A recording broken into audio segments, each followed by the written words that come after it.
Esta es una MB Augusta que vino para reparar el radiador que está pinchado. Hay una pérdida. Vamos a ver qué es lo que le encontramos y si lo podemos reparar.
Bueno, tenemos ya reparado el radiador.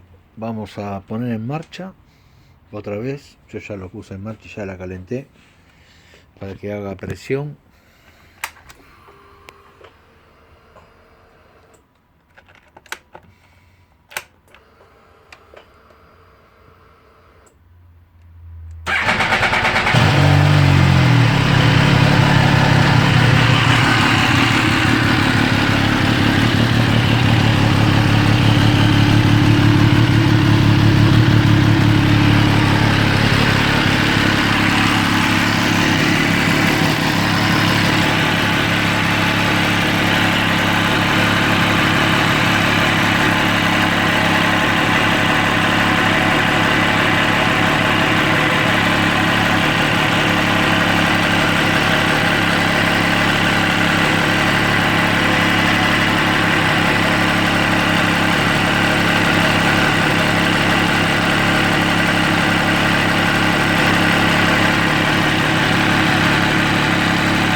Está perfectamente seco, ya no hay pérdida.